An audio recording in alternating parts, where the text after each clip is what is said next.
Well, come on along and welcome aboard. I appreciate you taking Indiana Sports Beat along for the ride. Jim Coyle with you. As always, Jake's at the wheel, keeping things on the track. Coming to you, of course, from the Golf Club at Eagle Point Studios. Hope your day's off to a good start. If not, hopefully we get it headed in that right direction. Plenty to talk about today. Brad Calipari, John Calipari's son, will play for former IU coach Mike Davis at Detroit Mercy. We'll talk about that. Can Damon Bailey's scoring record be caught in 2021? There's a couple of guys chasing that. The U.S. women's national team plays today. Colin Kaepernick back in the news. The tragedy with Tyler Skaggs, the Major League Baseball player. The Pacers sign, and IU basketball is looking for an assistant coach, of course. We'll talk about that. Also on the show today, oh my gosh. He's just an absolute legend, period. He's an Indiana high school legend. He's an Indiana Hoosiers legend. He's a Pacers legend. He's a Naismith Hall of Famer. He's just a basketball legend. George McGinnis on the program today. Wow. Looking forward to that. He's just one of the best of all time. George McGinnis. So looking forward to having Mr. McGinnis on the program. Honored for that. The U.S. women's team. Soccer action today at 3 o'clock against England.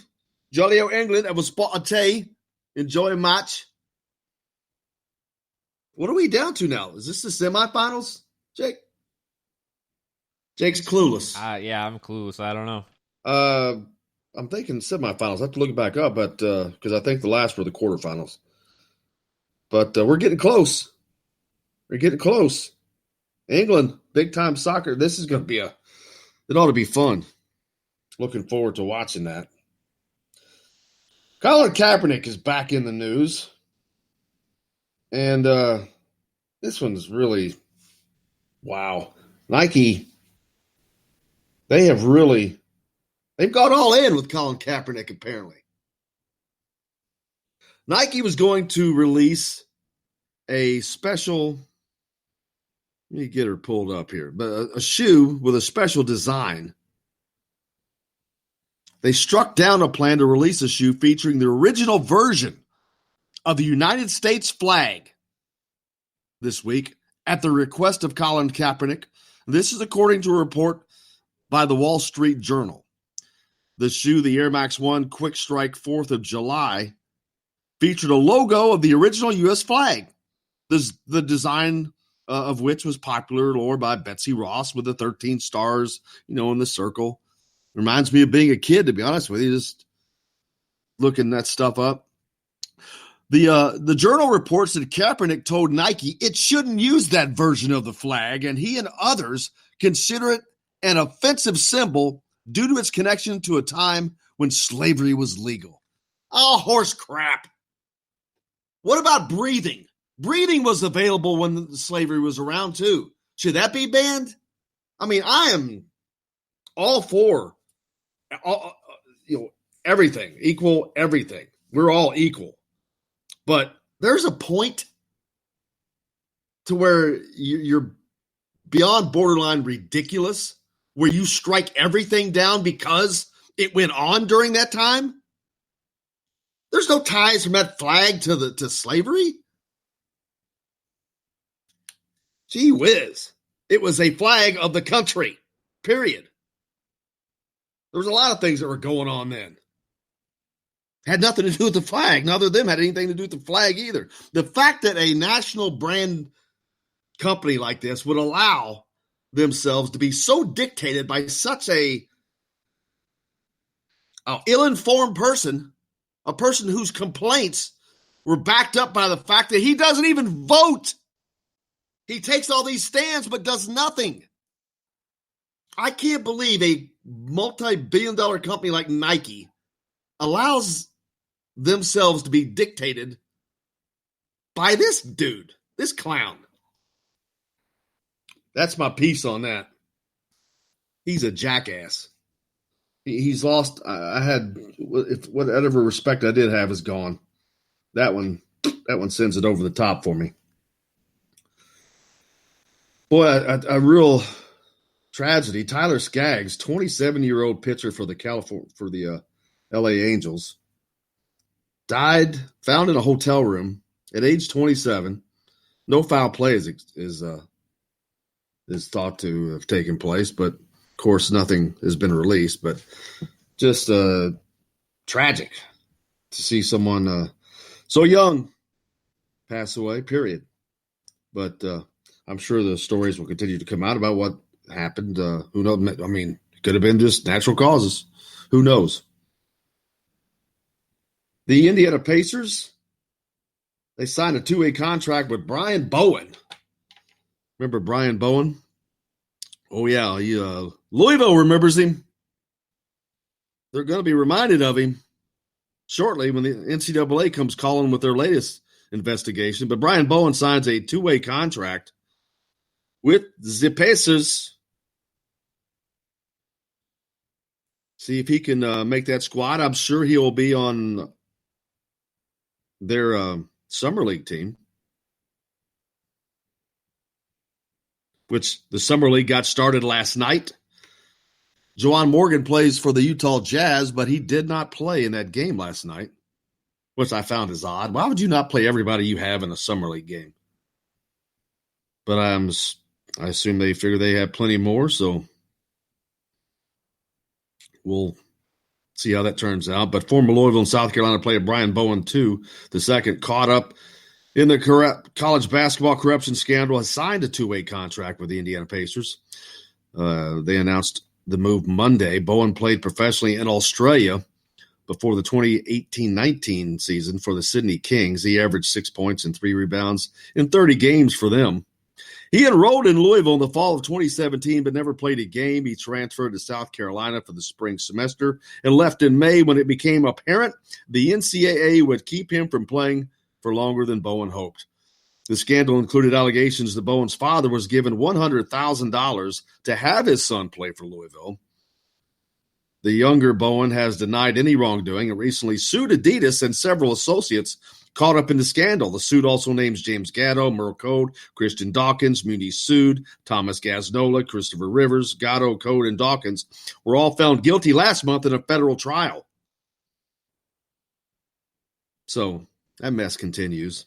Pacers also signed forward Jakeenan Gant and forward C.J. Wilcox to contracts, but I think they have more money. They got more money to spend.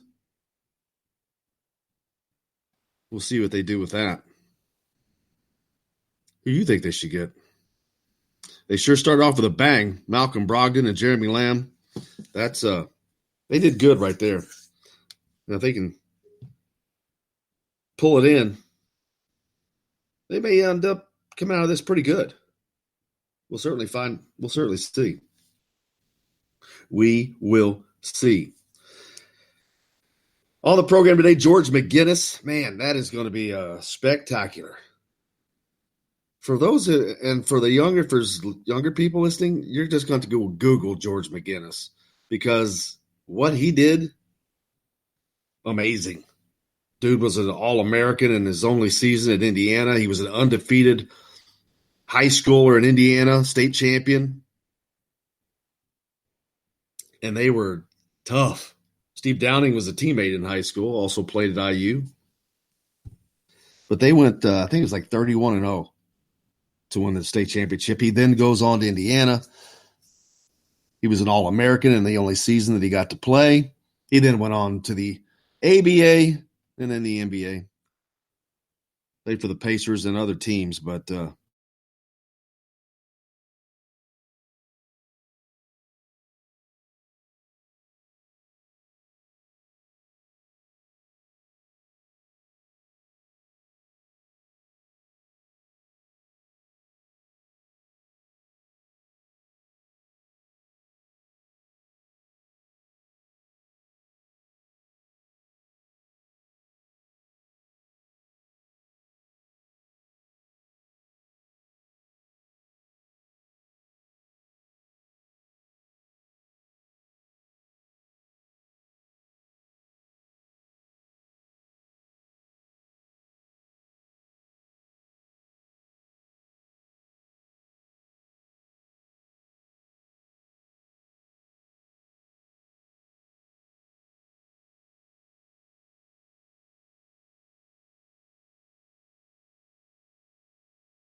Luke Brown, not so much. Damon Bailey's record was set against high-level competition. It matters to me. I think it's a huge difference. As a matter of fact, Romeo Langford's numbers were put up against high-level competition. A lot of those, you look at those guys at the top. They did it against high-level competition. To me, that matters, I think. But we've got a lot coming up on the program. But next, we're going to hear from Mike Schumann. Mike was at the Charlie Hughes Classic over the weekend. This is from yesterday, if you missed it. But we talked extensively about the IU recruits, how they looked, who was there, who had better games. George McGinnis is on the program today as well. We got plenty coming to you from the Golf Club at Eagle Point Studios. Indiana Sports Beat back right after this.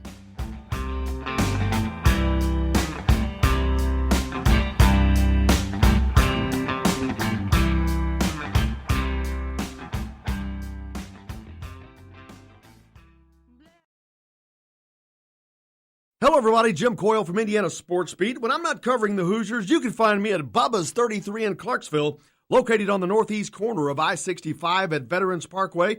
Bubba's 33 has hand-tossed pizzas, bold burgers, and ice-cold beer from a select list of local craft brewers. An incredible food selection, all made fresh daily. Whether you're meeting the team for that post-win meal in the family dining area or meeting friends for happy hour to watch the game on one of Bubba's 50 TVs. Bubba's 33 in Clarksville. Pizza, burgers, beer. We all want a winning smile for those championship photos, and that's exactly what you will get at Reynolds Family Dentistry in Sellersburg. Reynolds Family Dentistry has been serving the dental needs of Hoosier families for over 30 years. Let Doctors Roger and Jay Reynolds take care of your family. Just off of I-65 at 809 South Indiana Avenue in Sellersburg. Call 812-246-3368. That's Reynolds Family Dentistry, 812-246-3368.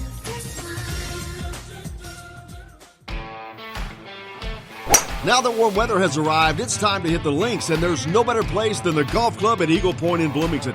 Voted best golf course by the readers of the Bloomington Herald-Times, the Golf Club at Eagle Point is under new ownership, has new fairways and bunkers, and it's open to the public. When the round's over, there's cold beer and a full menu at the Eagle Point Pub and Bistro. Call 812-824-1100 to make a tee time. That's 812-824-1100. The Golf Club at Eagle Point in Bloomington. This is A.J. Moye. This is Dan Dockett. Hey, this is Michael Lewis, former Indiana basketball player. This is Indiana football coach Tom Allen. This is Jim Coyle with the Indiana Sports Beat. You can always like and follow us on Facebook. Always follow the show rebroadcast on iTunes, Google Play, iHeartRadio, Spotify. TheDailyHoosier.com is a great place to sign up for each and every day. Or, of course, on 97.7 The Ref in Evansville. For the best recycling and waste removal service, turn to the area's leader, Sweetland Waste Removal and Recycling, a homegrown company serving southern Indiana since 1995. Sweetland Waste Removal and Recycling serves Floyd, Clark, Harrison, and Washington counties. For excellent service and peace of mind, call Sweetland Waste Removal and Recycling today at 812-944-5642. That's 812-944-5642. Keep life sweet with Sweetland Waste Removal and Recycling. All across the country, people are coming together to speed up what we can learn about health.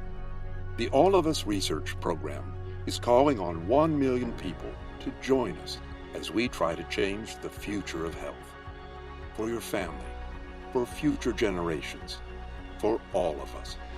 Visit joinallofus.org and find out how you can become 1 in a million. All right, crew, let's get her dug. Honey, you want to give me a hand? I'm planting that tree, remember? No matter how large or small your digging project may be, no matter how urban or rural, you must always call 811 before any digging project. 811 is our national one-call number, alerting your local utility companies to come out and mark any lines they have near your dig site. You must call 811 at least 2 to 3 business days before any digging project, so you can avoid hitting our essential buried utilities. This includes natural gas and petroleum pipelines, electric, communication cables, and water and sewer lines. So before you do this or this, make sure you do this.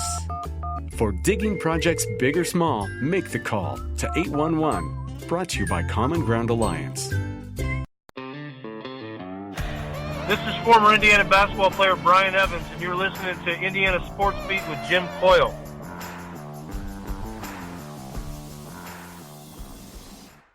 Today's guest is brought to you by Bubba's 33 in Clarksville, with hand-tossed pizzas, bold burgers, and ice-cold beer. Pizza, burgers, beer. Bubba's 33 in Clarksville.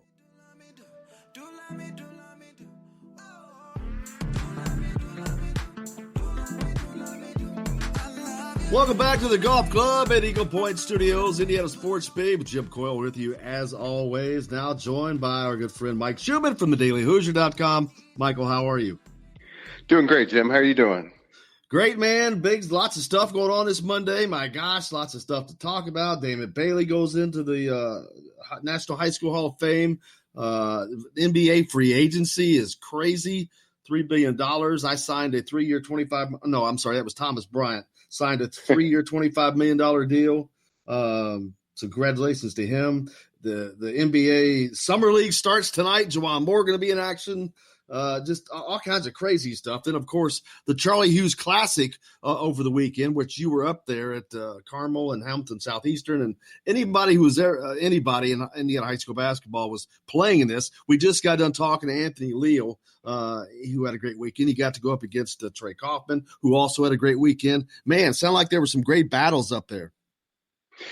Yeah, there were. And I got to see Anthony and Trey Kaufman go head-to-head live on Saturday morning. That was a really good matchup to watch. They actually, even though Trey's more of a wing/power forward and Anthony's more of a shooting guard, they matched up just because, in their respective schools, they're still pretty tall guys. So they didn't play each other the entire time, but they did go head-to-head at times. And, Trey Kaufman's a really intriguing talent. He's just an incoming junior, but he's got all the attributes that are going to make him a star by the time he's a senior. He already is a star. He's already widely considered top 3 in the state in his class and already offered by IU and Purdue and others. But he's got potential to really explode. And no pun intended. If he's got something holding him back, he's not a super explosive athlete right now. But obviously he's still a young guy, and that can be developed and worked with. These kids all have trainers at this point in their cycle, and so that's something that can come along as he continues to mature and grow into his body. But man, what an intriguing talent. When I've seen him play the couple times that I've watched him, and I know some people disagree with this comparison, but I see Jared Jeffries, just the way he looks and the way he can play both inside and out. And he's become a much better ball handler and perimeter shooter over the last few months. I'm not saying that he's going to end up being that level of player, but that's who I see as an IU comparison. Yeah, I mean that's a high praise, and I see that. But man, what a great opportunity that would be. But yeah, his recruitment is just skyrocketed. I mean, he gets a lot of attention now, and I remember watching him last year, and he was just raw, and man, he's really kind of come into his own, and he's become a top target. One of those players that Indiana will not only need but almost have to have. You can't lose those kind of guys. I just don't think if you're the state school, if you want to be the dog, you can't lose those guys in recruitment. So.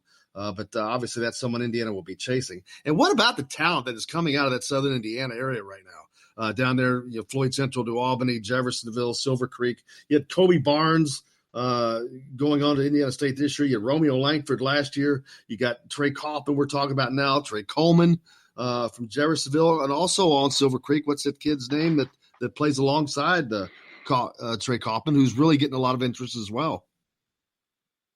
Yeah, Jacoby. Yes. His game is really picked up. So man, Silver Creek's going to be kind of a good team again. Yeah, they're probably the front runner for the 3A state title, I would imagine, especially with Culver moving out of 3A into 4A. I don't believe Silver Creek moved up. Someone can correct us if I'm wrong on that. But yeah, between those two, I think they've got to be the favorite for 3A right now. But you're right. I mean, I I saw a little bit of Jeffersonville over the weekend as well. And Trey Coleman, I think, is a very underrated player within the state. And I think he could end up surprising people at the college level with what he's capable of doing. And then they have another kid on their roster that's just an incoming sophomore, Will Loving Watts, I believe is his name, that I think is going to end up being, a really high level, high major type of talent before he's done as well. So you're right.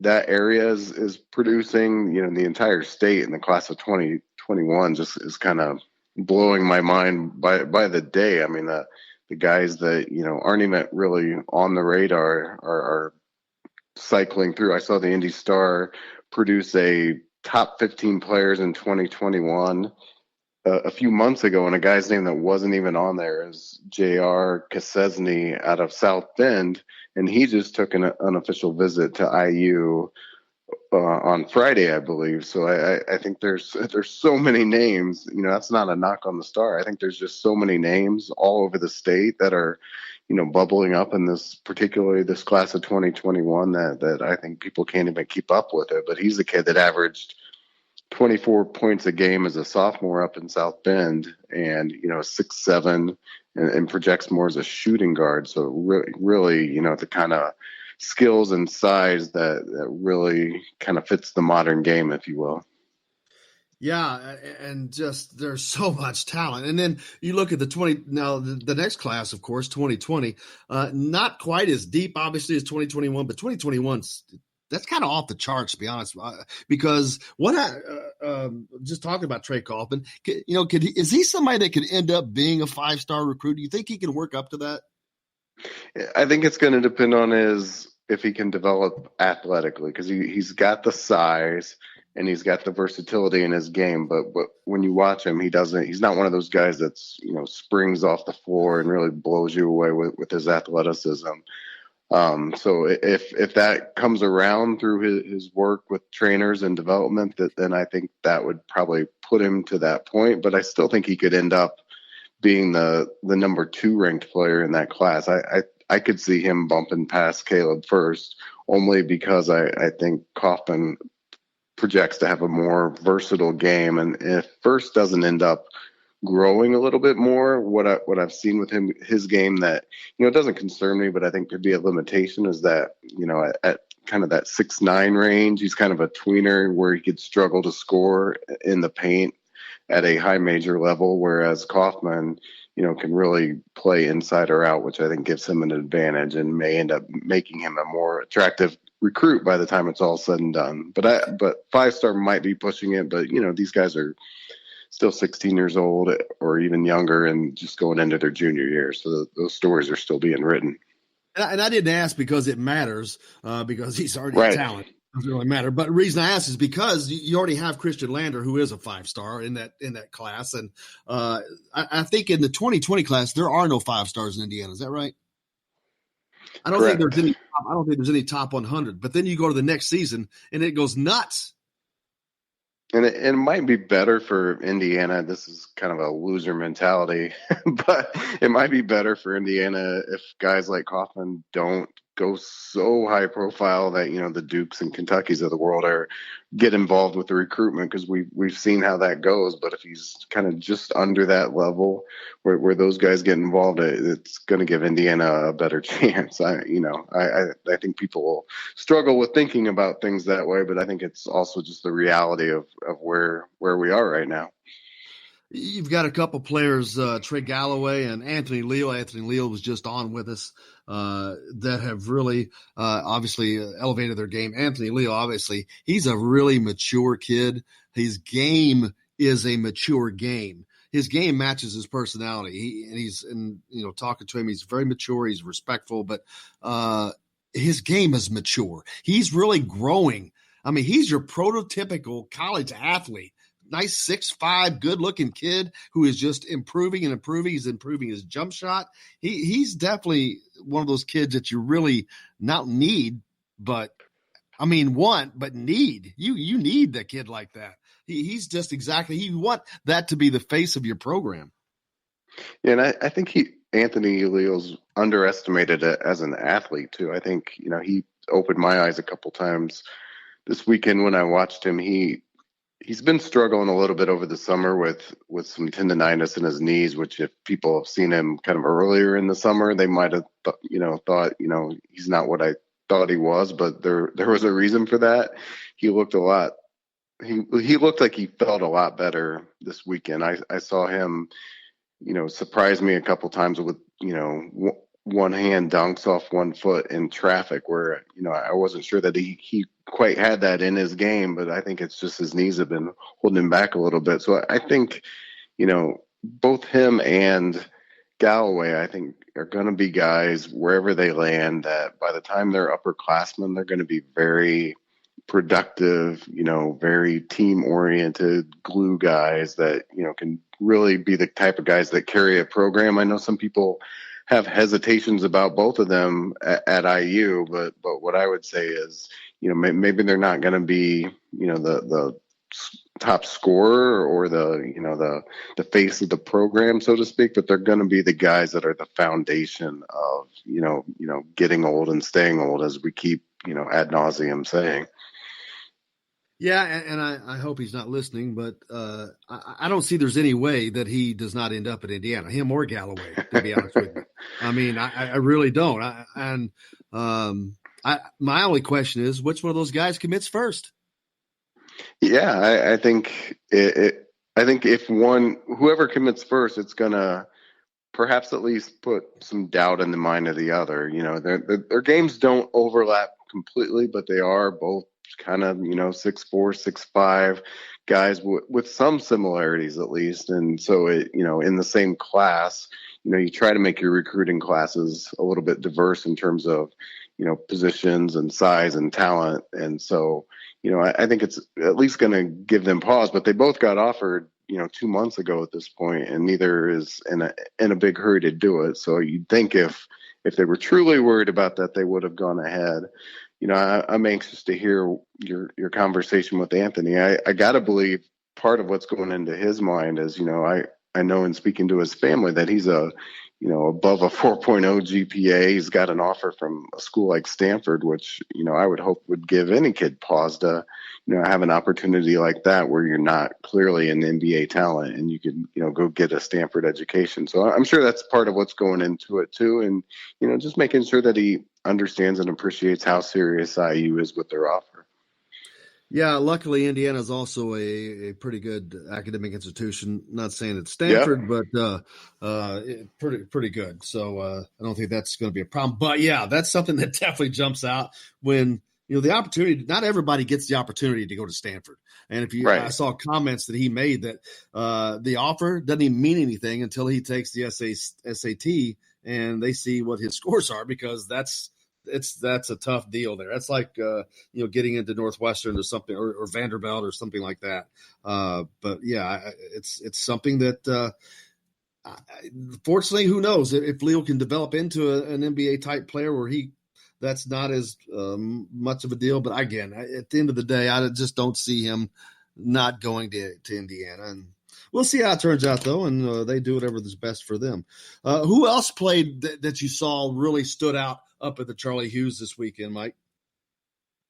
I watched a little bit of Christian Lander, who, we've talked about before. I'll continue to say until I see otherwise that I think he's, the top player in the state, irrespective of class. I think he's just, he's got so many attributes that project, not just to college basketball, but to the NBA, with explosiveness and, fast twitch movements and a very quick release on his shot. If there's anything you see in his game that you think probably needs to be developed a little bit, it's just his jump shot. He's not super consistent with it, and he doesn't have a real high release point on it. But, those are things, again, another young guy that's got a lot of time to develop. But when I watch him, I think he could actually play in college now. I think he's that good.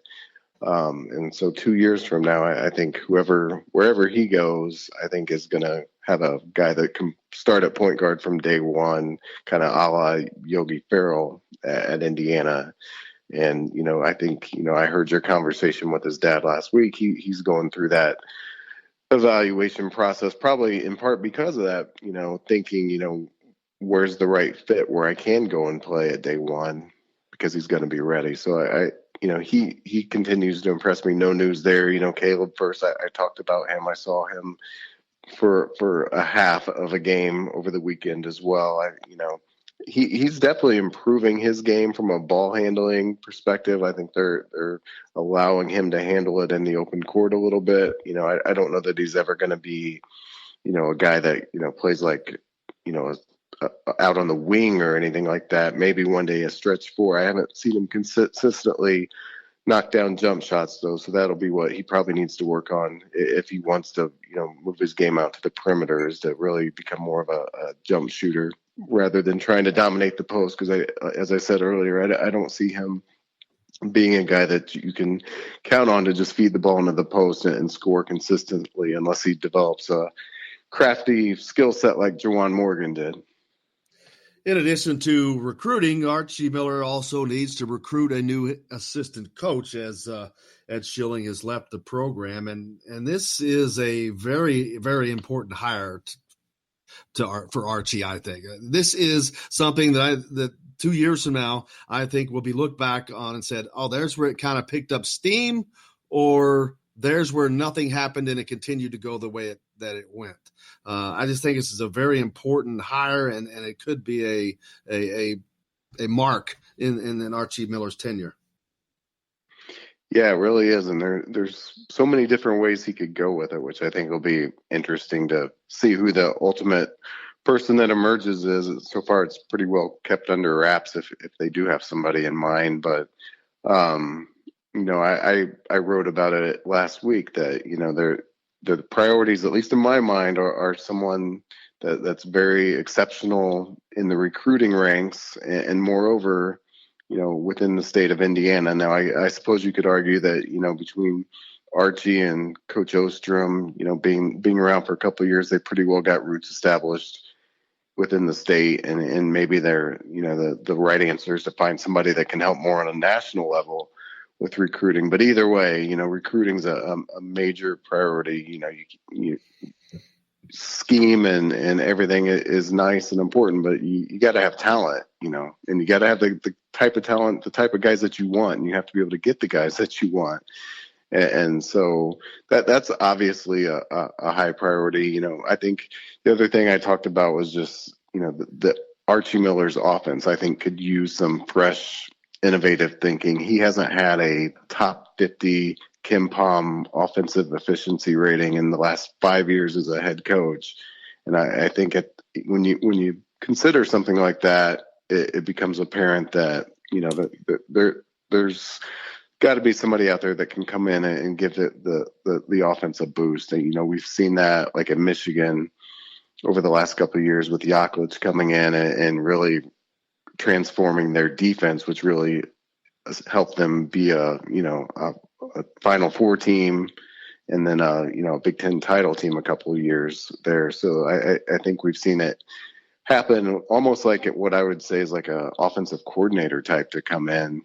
But the challenge is going to be, can you find an offensive guru that's connected, where you want them to be connected, and a really talented recruiter. You're probably not going to be able to find everything that you're looking for, but you're right. I think we're going to look back on this hire, in connection with other things like how well they do in 2021, and ultimately say, those were the points that, made or broke the tenure. Yeah. If, next season, if it's kind of more of the same, there's no doubt that I'm not saying that would be it, but the seats of both Archie and Fred Glass would be extraordinarily hot at that moment if that doesn't come to be. But let's hope that that's not the case. But yeah, you talked about whether they go inside or out.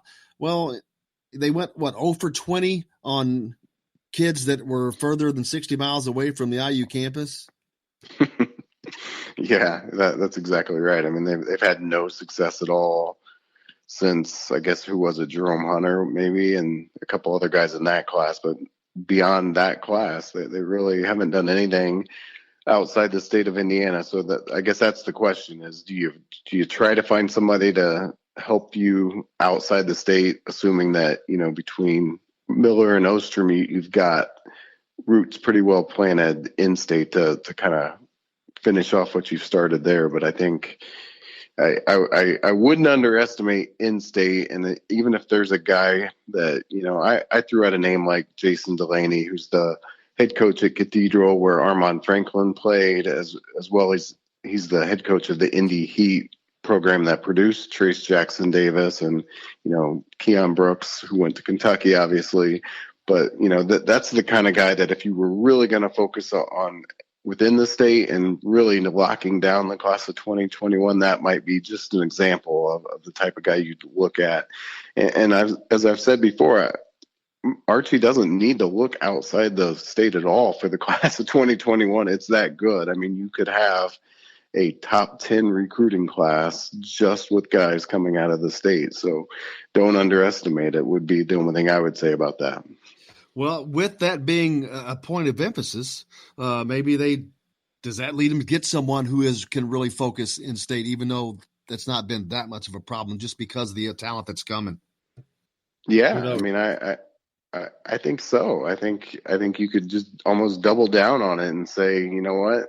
There's also looking out to 2022. It's looking like the same thing with guys like Jalen Washington, and I mentioned Will Loving Watts, and, you know, there's a guy at Cathedral, his name's Tayshawn Comer, that I watched yesterday, that is going to be a fantastic point guard by the time he comes up through the ranks. So, you know, I wouldn't personally, I would not be disappointed at all if the hire had all the markings of you know, really emphasizing and double downing on Indiana in-state talent. We'll certainly find out. Mike Schumann from thedailyhoosier.com. Thanks for joining us, man. As always, I appreciate it. All right, Jim. Have a great one. Stay tuned. Indiana Sports Beat back with more right after this. I got a good job. I work hard for my money. When it's quitting time, I hit the door running. I fire up my pickup truck and let the horses run. Hello, everybody. Jim Coyle from Indiana Sports Beat. When I'm not covering the Hoosiers, you can find me at Bubba's 33 in Clarksville, located on the northeast corner of I-65 at Veterans Parkway. Bubba's 33 has hand-tossed pizzas, bold burgers, and ice-cold beer from a select list of local craft brewers. An incredible food selection, all made fresh daily. Whether you're meeting the team for that post-win meal in the family dining area or meeting friends for happy hour to watch the game on one of Bubba's 50 TVs. Bubba's 33 in Clarksville. Pizza, burgers, beer. We all want a winning smile for those championship photos, and that's exactly what you will get at Reynolds Family Dentistry in Sellersburg. Reynolds Family Dentistry has been serving the dental needs of Hoosier families for over 30 years. Let Doctors Roger and Jay Reynolds take care of your family. Just off of I-65 at 809 South Indiana Avenue in Sellersburg. Call 812-246-3368. That's Reynolds Family Dentistry, 812-246-3368.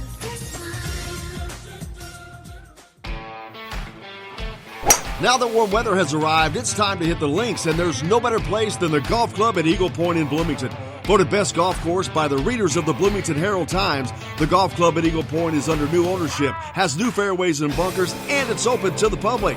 When the round's over, there's cold beer and a full menu at the Eagle Point Pub and Bistro. Call 812-824-1100 to make a tee time. That's 812-824-1100. The golf club at Eagle Point in Bloomington. This is A.J. Moyer. This is Dan Dockett. Hey, this is Michael Lord, former Indiana basketball player. This is Indiana football coach Tom Allen. This is Jim Coyle with the Indiana Sports Beat. You can always like and follow us on Facebook. Always follow the show rebroadcast on iTunes, Google Play, iHeartRadio, Spotify. TheDailyHoosier.com is a great place to sign up for each and every day, or, of course, on 97.7 The Ref in Evansville. For the best recycling and waste removal service, turn to the area's leader, Sweetland Waste Removal and Recycling, a homegrown company serving southern Indiana since 1995. Sweetland Waste Removal and Recycling serves Floyd, Clark, Harrison, and Washington counties. For excellent service and peace of mind, call Sweetland Waste Removal and Recycling today at 812-944-5642. That's 812-944-5642. Keep life sweet with Sweetland Waste Removal and Recycling. All across the country, people are coming together to speed up what we can learn about health. The All of Us Research Program is calling on 1 million people to join us as we try to change the future of health. For your family, for future generations, for all of us. Visit joinallofus.org and find out how you can become one in a million. All right, crew, let's get her dug. Honey, want to give me a hand? I'm planting that tree, remember? No matter how large or small your digging project may be, no matter how urban or rural, you must always call 811 before any digging project.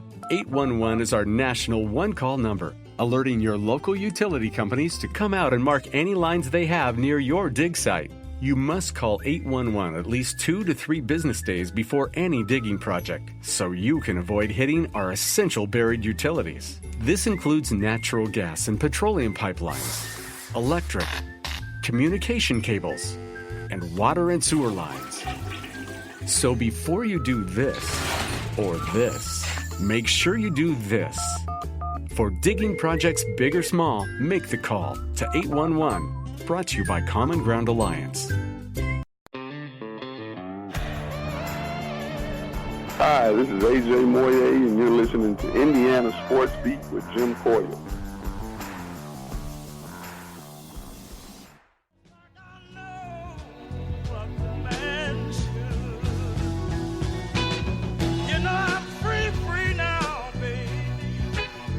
Welcome back to Indiana Sports Beat, coming to you, of course, from the Golf Club at Eagle Point Studios. Hope your day's off to a good start. Not hopefully we get it headed in that right direction. George McGinnis, Naismith Hall of Fame legend, with us today on the program. Stay tuned. That's coming up later. Looking forward to that. Indiana basketball, looking for an assistant coach. Know anybody? Anybody got any suggestions? Just kidding. Everybody has a suggestion. Are you kidding me? Everybody has their opinion, and lots of talk about what's amongst Indiana fans. The talk is they'd like, a lot of them would like to see an I quote unquote IU guy, which I assume that means somebody that played for Indiana. You got a lot of people that want the Knight connection. Would it be nice? Yeah. If it worked out, that would be great. I think it really would be awesome, because I think that if when you get, and I don't know that this is the case, but sometimes you can lose the flavor. When people come in that have no connection to the state, to the program, whatnot, which is currently the case, do they know how important that the Purdue rivalry is to the fans? Do they understand how big that the fans would like to see Indiana playing Kentucky again? Things like that. I don't know. But at the end of the day, you want the best available candidate. You want the best that you can get, period. End of story. If it happens to be an IU guy, that's a bonus. A bonus. But you need the best guy. And what they need is somebody that can frickin' recruit. They need a guy that can flat out recruit. Getting back-to-back Mr. Basketballs is nice, but there's a little happenstance to that. I've said it plenty of times. Indiana just backed into Romeo Langford. If it hadn't been for Louisville's problems, he would have never wore an Indiana uniform. And Trace Jackson Davis and Armand Franklin, great additions to the team, but they're not enough, which is why the recruiting class is a 54th ranked recruiting class. That's on the heels of losing 60% of your scoring. That's on the heels of possibly the worst year in the history of three-point shooting for Indiana. The last 2 years have been deplorable. So recruiting needs to pick up. 0 for 20 against kids from further than 60 miles away from campus last year. You got to find somebody that can reach those guys, the ones you want. I'm not talking about the one and dones and all that stuff. I'm just talking about the top talent. Bringing in the top talent. If you want to be elite, you have to have elite players. And they don't have to start out as elite. You can get them there. If you can get them there. Not saying this staff can or can't. I don't know. We haven't seen that yet. Not been enough time. But regardless, to be elite, you have to have elite players. And it doesn't matter if you recruit them or coach them to that status, but they have to be there one way or the other, or you won't be. Text in from Tim. Does Archie need to fill coaching spot? Yes, he does. Does he move Derek Elston up? No. I mean, nothing against Derek Elston, but what does Derek Elston know about where he just doesn't have the recruiting ties. That's not something that he's been doing thus far. If he's going to remain in coaching, he's got a lot of steps to take to get there. Again, nothing to do with no slap on Derek. I mean, great player, great guy, good basketball guy. But he's not that guy to fill this spot. This is a recruiting spot. This is going to be your lead recruiter probably.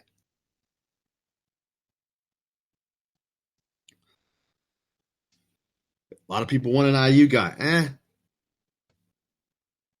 Who would that be? I've seen so many names thrown out, and some of them just really crack me up. I saw Mike Woodson's name on social media yesterday by a fan. Now stop and think about that. This is a number three assistant coaching spot in college. You think Mike Woodson's going to take a number 3 coaching spot in any college? No, he's not.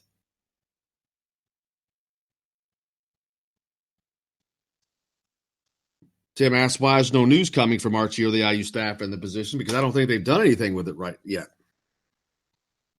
I think that they've been working on other things. It was kind of a surprise, I think, and came up, but they've got other things that they're working on at the moment because of the schedule. You've got to make hay when the sun shines, and if it's an open period or a time you have to recruit, well, you got to keep doing that. You can't stop the recruiting and go find somebody to do the recruiting in the middle of the recruiting. So he's going to have to do both things. But who he gets, that's up in the air. We don't. There hasn't been any word because, like I said, I don't think there's been a whole lot on it. But that's not a quick moving process, and this is not the best time of year to hire somebody. To be honest with you, Brian Snow of 247 Sports, he threw he said people looking for names. He goes, well, there have been no names. He thinks that Archie Miller will start this week, that they're in no hurry because they want to find the right guy, like I said. And the IU part of that, I just don't see that happening because Michael Lewis, he just went to UCLA. Just saw a nice, beautiful picture of him and his family from California yesterday. He ain't leaving. He's not leaving there. Dane Fife is not leaving Michigan State and Tom Izzo to come be the number 3 assistant for Archie Miller. I mean, there are a lot of worthy candidates as far as coaching, but I don't understand if people understand the need of the position. This is a recruiting position. There's also coaching involved, obviously, but they've got to have a guy that can hit that national scene, that has connections, legal connections, mind you. But one thing Brian Snow said is one thing that 100% will not enter into the decision-making process is Indiana ties. Hiring someone with a connection to either IU or the state of Indiana is simply not a factor in this search. Could someone with ties to IU or the state be hired? Absolutely, yes. But it's just not a factor in this search, per Brian Snow of 247 Sports. What will be a factor in recruiting is recruiting experience and a history of landing players. He says that could be a high major assistant, could be a mid-major assistant. That isn't important, but this hire will definitely be someone who has known recruiting success at the college level. He also went on to say that he knew a lot of people were looking into Archie's past to try to come up with names, and the only two names that he could think of that might be candidates, Kenya Hunter, who's now at UConn, and Alan Griffith, who's now at Syracuse.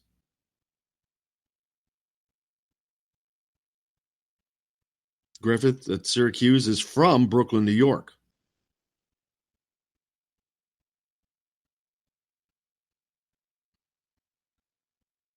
He's landed some pretty good players for Syracuse.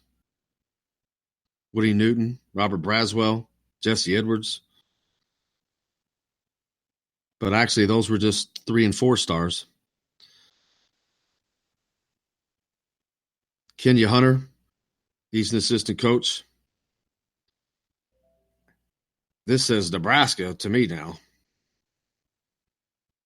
So, not sure if that has changed here all of a sudden. It very well may have, as a new staff went into Nebraska with, can't think of his name. Former Iowa State coach, former Bulls coach, Hoiberg.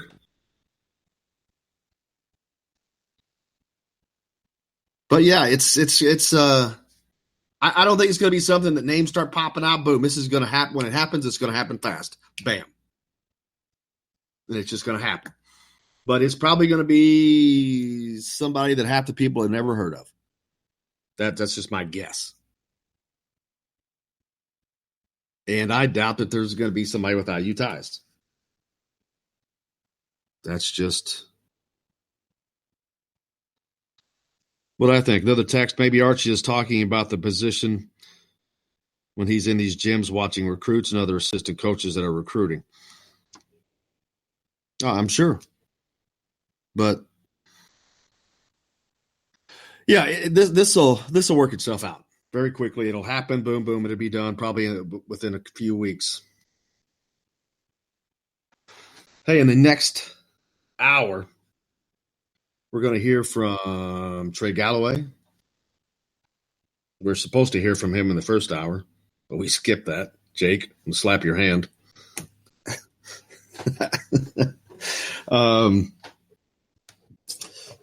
We're also here again from Anthony Lee, a little clip from him.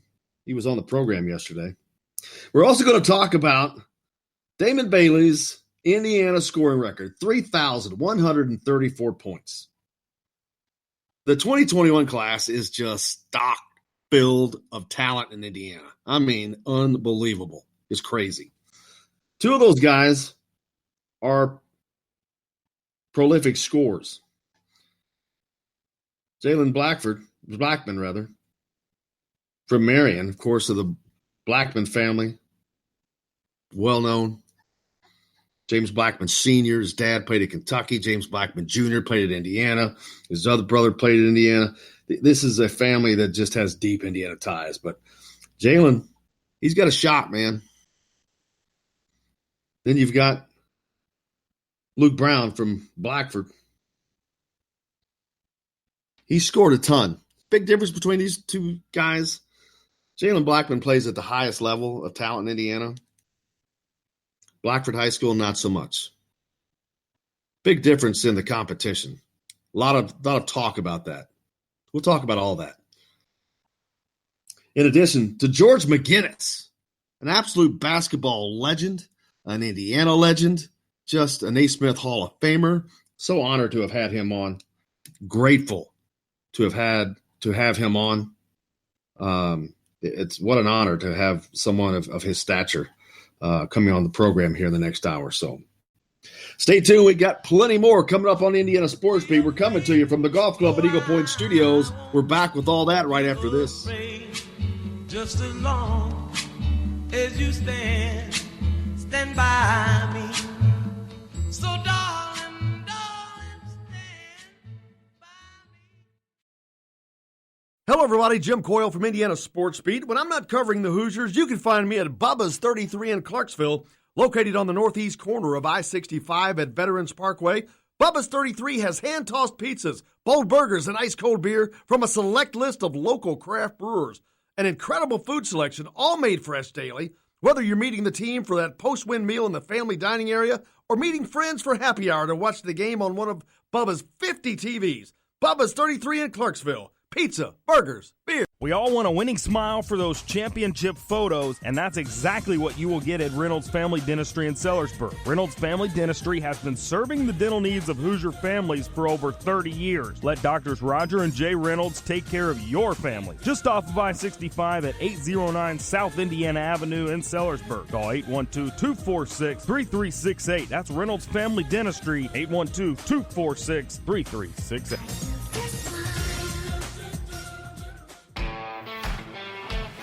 Now that warm weather has arrived, it's time to hit the links, and there's no better place than the golf club at Eagle Point in Bloomington.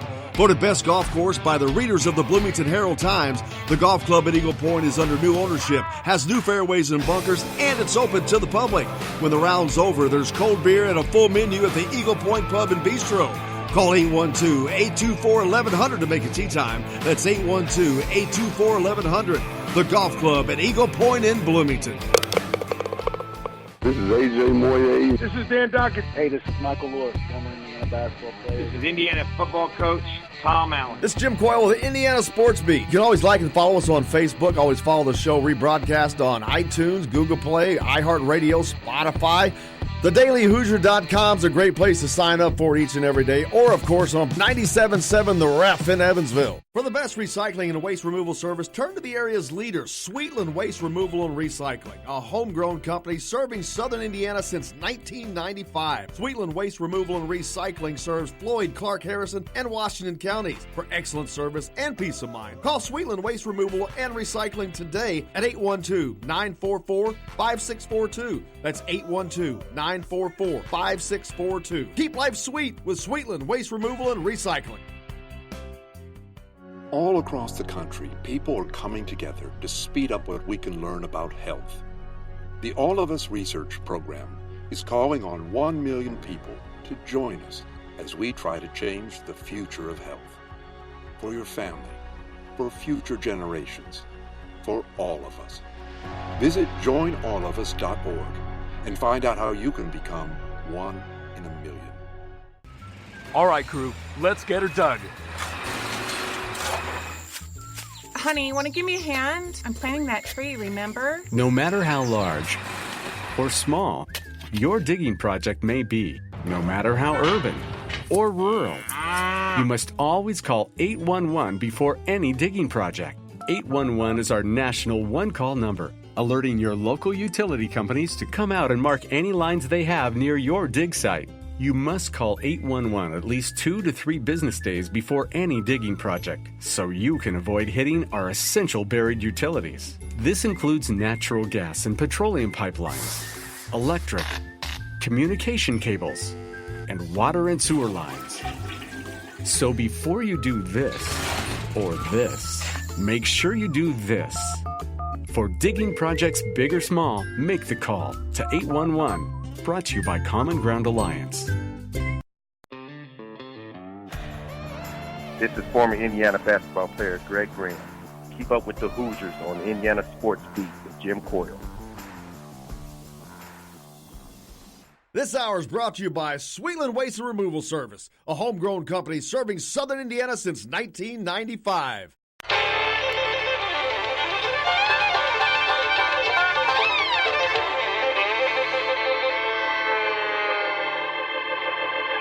Well, we're coming to your city. Gonna play our guitars and sing you a country song. We'll all be flying higher than a jetliner. And if you want a little bang in your yin-yang, come along. Well, welcome along to Indiana Sports Beat with Jim Coyle. Thanks a lot for taking us along wherever you're going, whatever you may be doing. We appreciate you taking Indiana Sports Beat along for the ride. Coming to you, of course, from the golf club at Eagle Point Studios.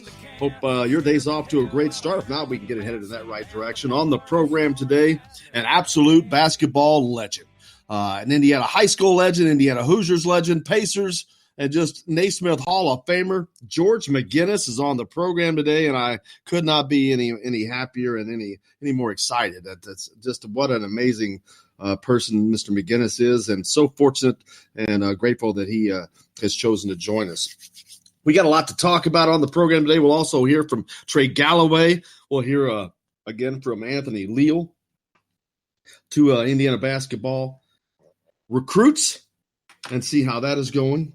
Brett Calipari, son of John Calipari, UK, is going to play for former IU coach Mike Davis at Detroit Mercy in the news. Kind of funny.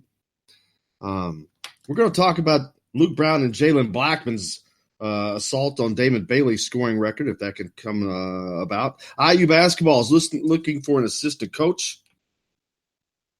I don't think that's going to happen before July 4th. That's for certain.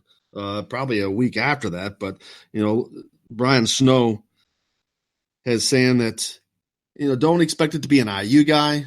Not necessarily, of course. But I don't think it's going to be an IU guy either. But that's something that, July 11th is the open recruiting period beginning date. That's a good time for that to be done, obviously. Not sure that that's going to happen, but that's a target time. So that think about that date. July 11th is when the open recruiting begins. So it would sure be nice to have the guy if he's the right guy. But yeah, we'll see how that turns out. Would you be Anthony surprised? What's that? Would you be surprised if it's somebody from like a high level AAU circuit? Some coach from there? Nothing would surprise me. Absolutely nothing. As a matter of fact, that would surprise me none, because that's where recruiting has gone a lot. There are guys that are recruiters more than they are coaches. And some people that's their specialty, is developing those relationships. Very possible. Absolutely possible. It could be someone that's not even known as a coach, maybe. But I doubt that. I think that it will be someone who is in coaching already. Personally, we'll see. Probably within, I don't know, at least a week. Trey Galloway, Anthony Leal, both in action over the weekend at the Charlie Hughes Classic, along with everybody else. Man, everybody was up there. We're going to talk about Jalen Blackman and those guys. They were up there too. But Trey Galloway is somebody that I don't see him going anywhere but Indiana. So that seems to be the consensus. 247's got him crystal ball to Indiana. And according to Brian Snow again, he said he can't find another school that Galloway seems super interested in. He doesn't think that Galloway feels rushed to make a decision, at least not in the moment, but it also doesn't seem like a recruitment that is going to stretch too far into the future, sounding like an early August decision at the absolute latest. As for and he was up in the Charlie Hughes Classic that took place over the weekend up in Indianapolis, Carmel High School, Hamilton Southeastern. Golly, some great games. But anyway, Mike Schumann had a chance to talk with Trey Galloway. Let's hear what he had to say. So playing against a guy like Jade Knightley today, how do you feel like that went? And do you relish those opportunities to play against top talent like that? Yeah, I thought it was all right. I mean, we didn't play very well. We didn't play our best basketball, but good thing it's the summer because it doesn't really matter. It doesn't mean much.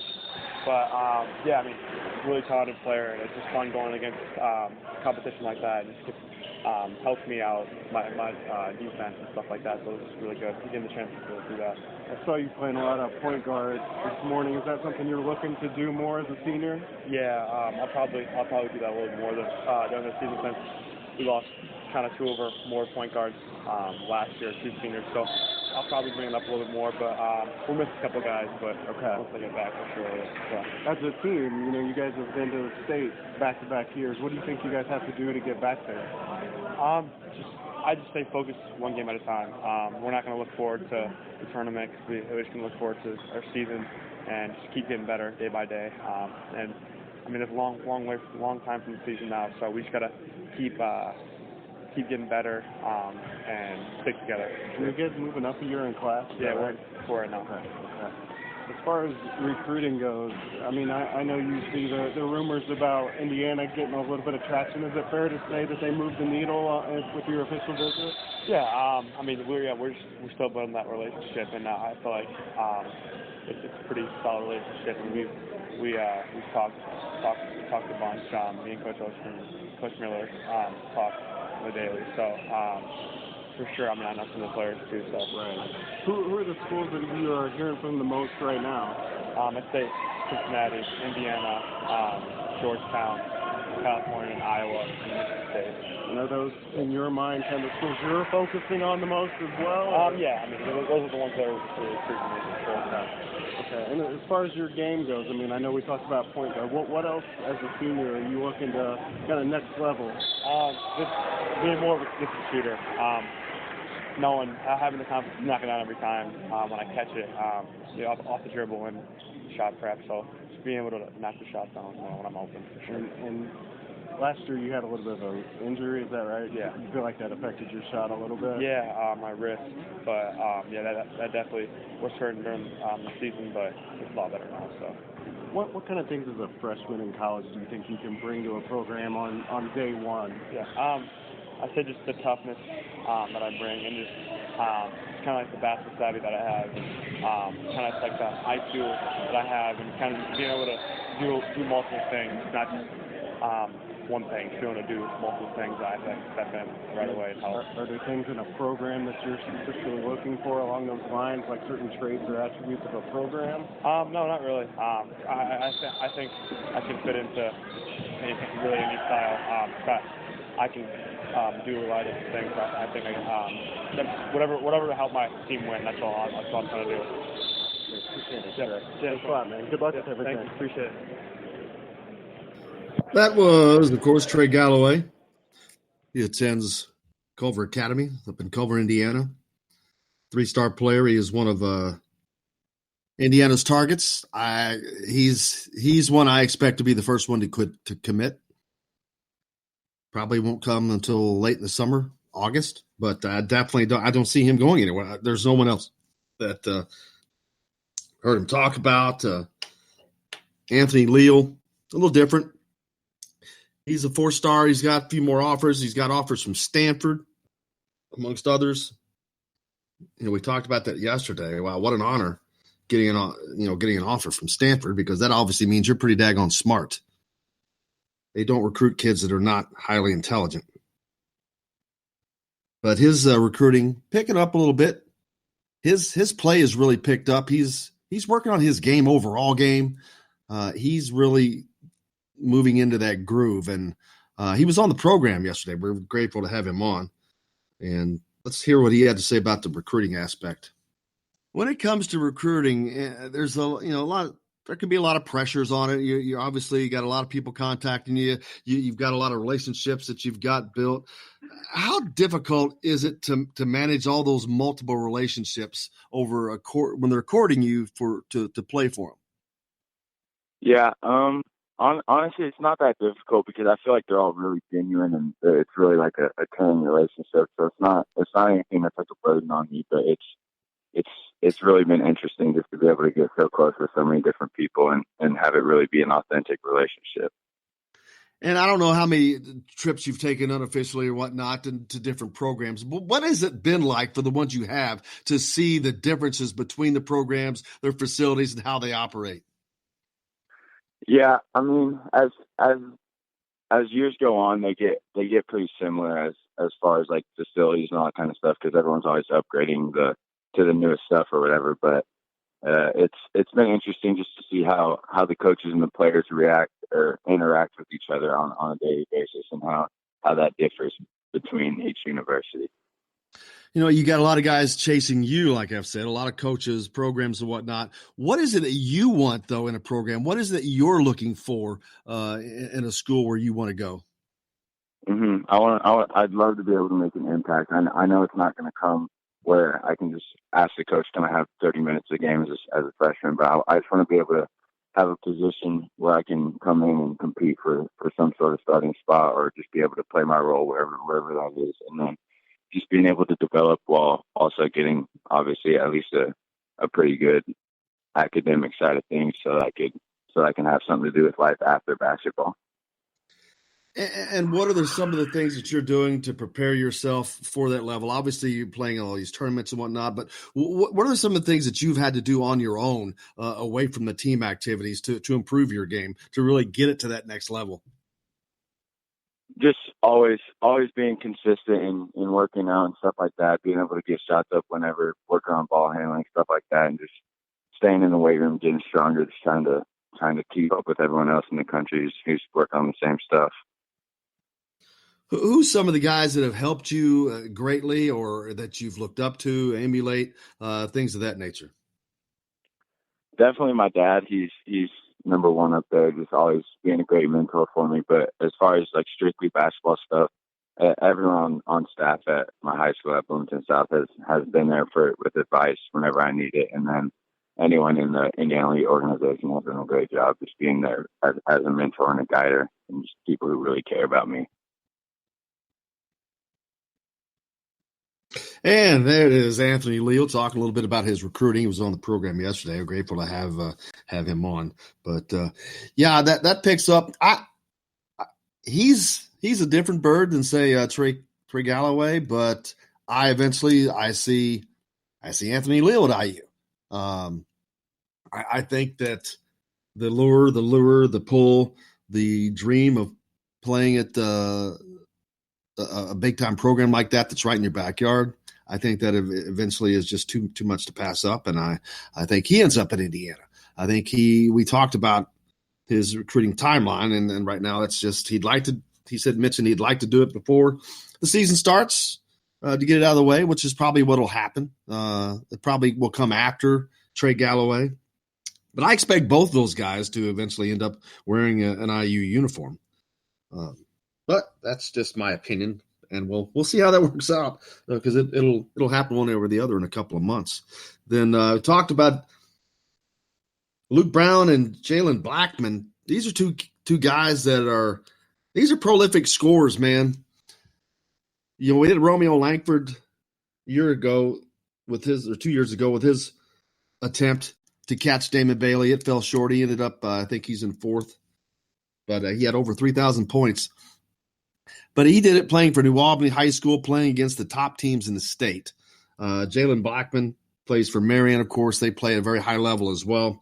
Then you've got Luke Brown, who, not to penalize him, but he plays for a team that their schedule was ranked like 300th and something. I mean, terrible. So he's going to score a lot of points. And looking at his recruiting right now, he's being recruited by a bunch of mid-majors. I think Purdue is on that list, though. We'll see how that turns out. But the latest chapter in the attempt to catch Damon Bailey, many have tried. All have failed. Will either of these two guys be able to pull that magic trick out? And it will definitely, man, you talk about Damon Bailey is the quintessential guy to wear that crown. He did it humbly. He didn't. I remember when this was going on. He did it against the toughest competition. He was playing against Floyd Central, Pat Graham, all those guys back then. As a matter of fact, he went to 3 Final Fours. The only Final Four he didn't get to was his junior year, when Pat Graham, Floyd Central, the Gibson boys kept them out when they went to the Final Four instead. But man, 3 Final Fours. That's pretty good. At the top level. That's pretty good. I mean, so 1,327 points is what Jalen Blackman has right now. Luke Brown, 1,222. But last year, Brown was on a scoring tear, 805 points, 35 points a game scoring average at the state. That there's no reason to think that won't continue. So if you add 1,600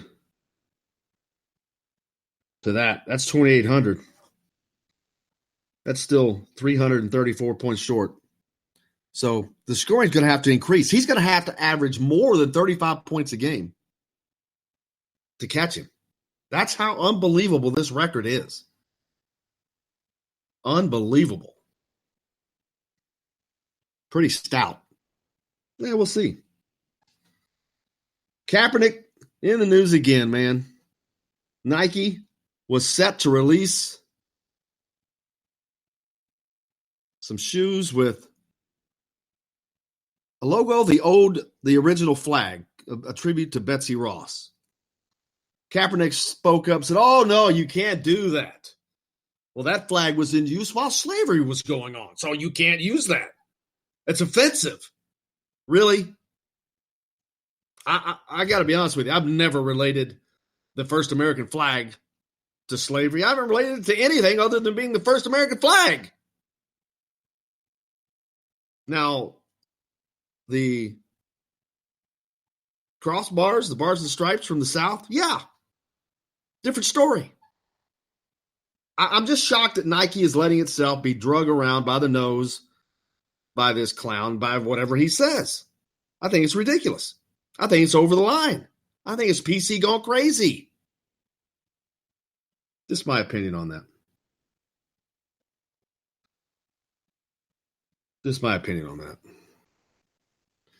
I took my glasses off. Couldn't read the text that came in, Jake. And then I lost it. But Tim was talking about New Albany. Coach Jim Shannon living the dream with Romeo's help. Got to coach Romeo. Got to go to the coach the NBA Mr. Basketball. Go coach an NBA player. He got to go to the NBA draft. He and his player got drafted by his all-time favorite NBA team, the Boston Celtics. Very cool. Very nice. Absolutely. Hey, the women's U.S. national team plays at 3 o'clock today against England. Looking forward to that.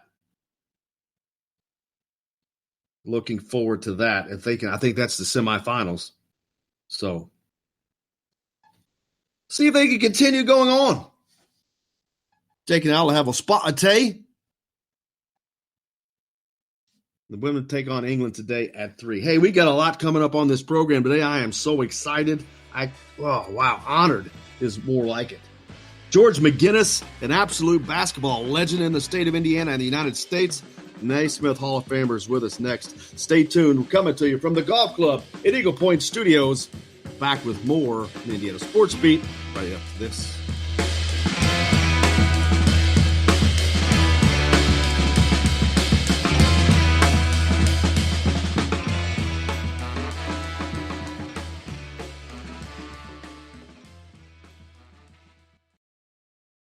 Hello, everybody. Jim Coyle from Indiana Sports Beat. When I'm not covering the Hoosiers, you can find me at Bubba's 33 in Clarksville, located on the northeast corner of I-65 at Veterans Parkway.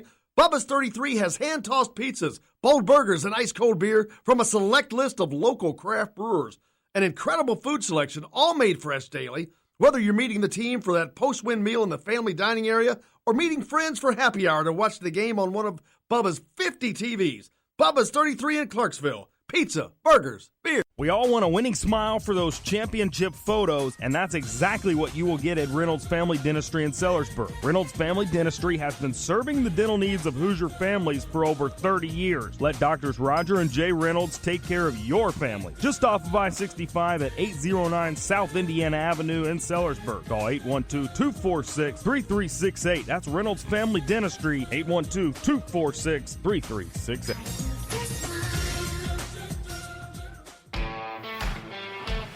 Now that warm weather has arrived, it's time to hit the links, and there's no better place than the Golf Club at Eagle Point in Bloomington. Voted best golf course by the readers of the Bloomington Herald-Times, the Golf Club at Eagle Point is under new ownership, has new fairways and bunkers, and it's open to the public. When the round's over, there's cold beer and a full menu at the Eagle Point Pub and Bistro. Call 812-824-1100 to make a tee time. That's 812-824-1100. The Golf Club at Eagle Point in Bloomington.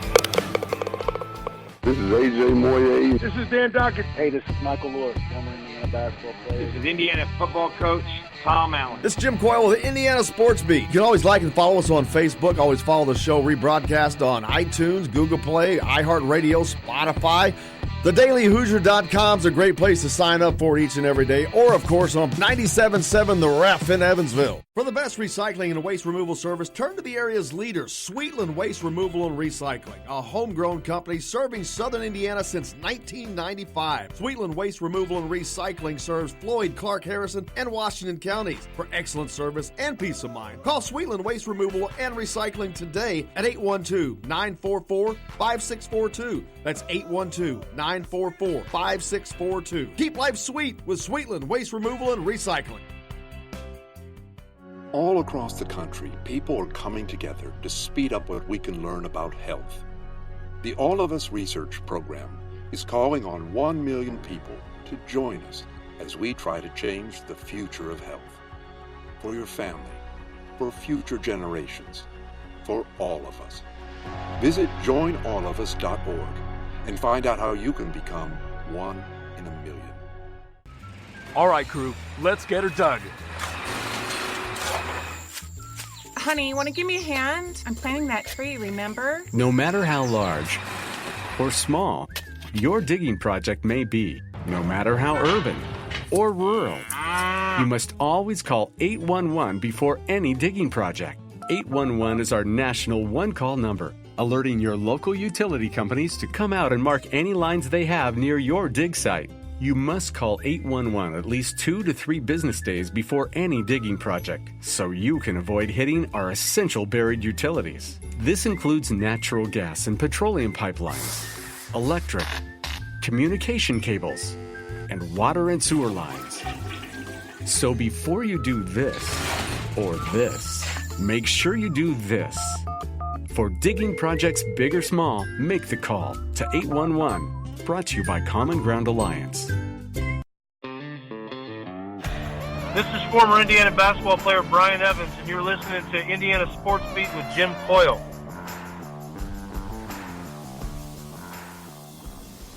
Today's guest is brought to you by Reynolds Family Dentistry of Sellersburg. You need $1 million smile for those championship photos, and that's exactly what you'll get with Reynolds Family Dentistry.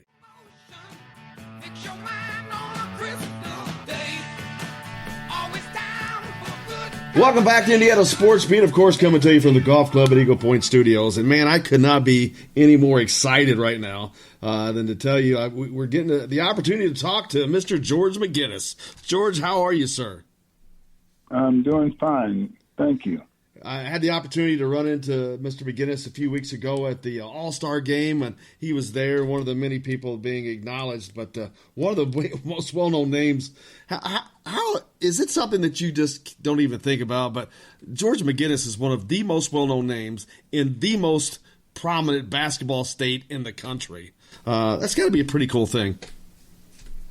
Well, yeah. I mean, I grew up embracing Indiana basketball as a young boy. I got to see the 1950, 56, 57 Christmas Addicts high school team win the state championship. That's the first time we had a TV, and I just got hooked on it, just watching that celebration. So the next day we were all just, took to the alleys or wherever we could go to find a hoop to start shooting. And then, of course, guys like Rick Mount came along. And Rick, when we were in high school, so I was a freshman, but there were some sophomores and juniors on the team, and they drove. So we would get in one of the cars that the guys had and drive up to Lebanon just to see that sign, Lebanon, home of Rick Mount, because he was the first high school kid to be on the cover of Sports Illustrated. So, yeah, I was fully engulfed in Indiana basketball. And man, yeah. And you talk about those days you were talking about. Man, that's back in the Oscar Robertson days. It's amazing to me how unbelievable the amount of talent that this state has produced for a long time and still does to this day. But we're talking some of the greatest ever. George McGinnis is one of those names. But Oscar Robertson, one of those names. Larry Bird. It's incredible that they all come from this little state. Oh, yeah. We've had, throughout the history of the game, at every level, there's always been great Indiana players that have played and done really, really well, represented the state very well. So, yeah, I totally get it. And I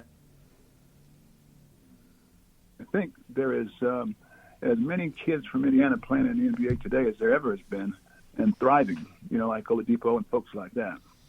Yeah, and I love the history of Indiana basketball, and I'm talking about the state. And I think about some of those high school teams that you just talked about. I mean, the ones you were on, my gosh, you were on that great George Washington team. You had was it Steve Green that was on there with you?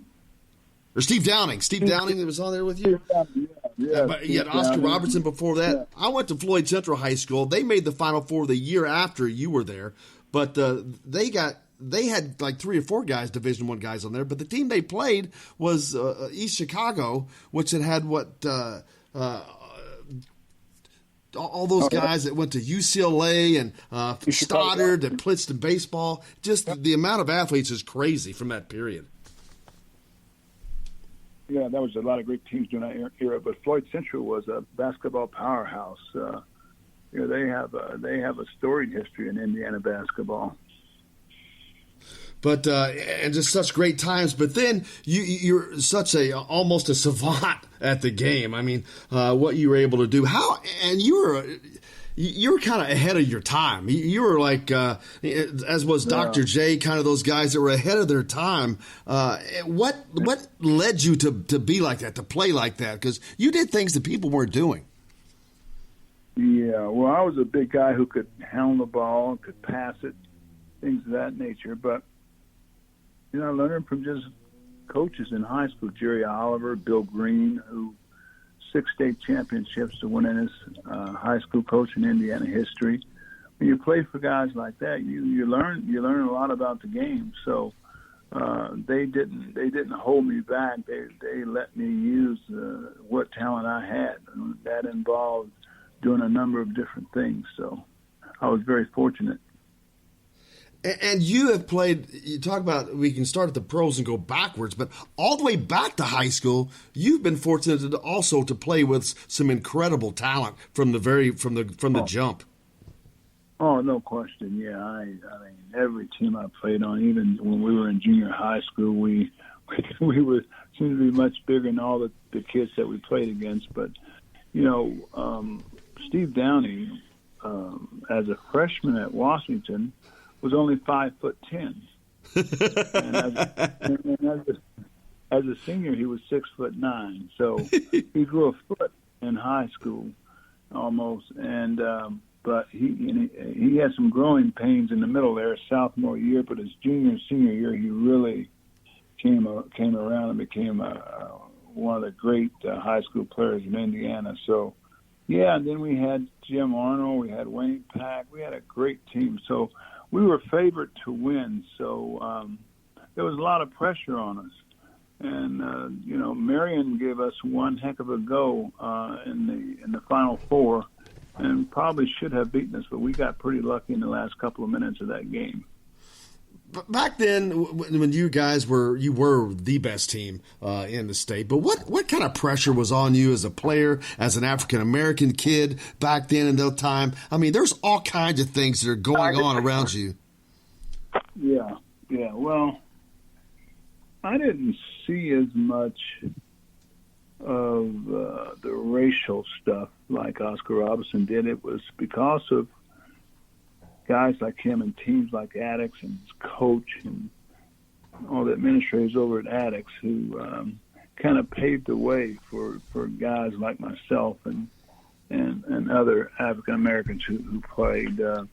So I didn't have a lot of obstacles in front of me. So I would just kind of put my blinkers on, and my coaches told me to play, and that's what I did. How tough was it going undefeated? Well, you know what? I'll tell you what made it easy, and here was the key. Our junior year, we got beat by Shortridge because we were favored to win the state that year.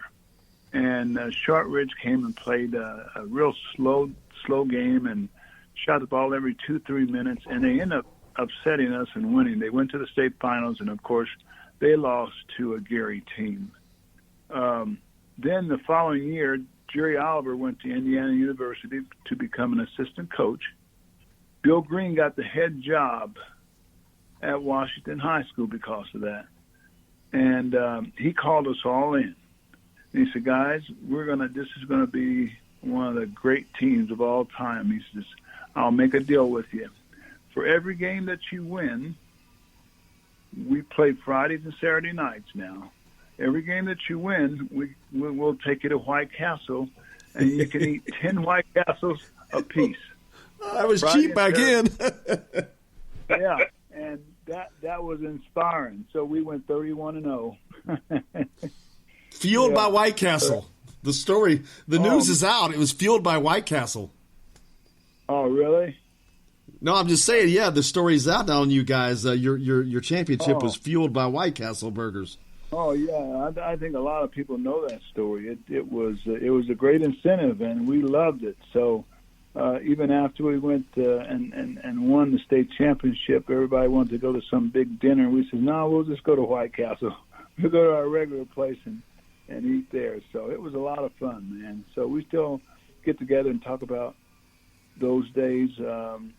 I see Steve probably once every 3 weeks. I talk to him almost every day, as well as some of the other guys on my high school team. So we're still very close, and it's funny to reminisce about some of those things.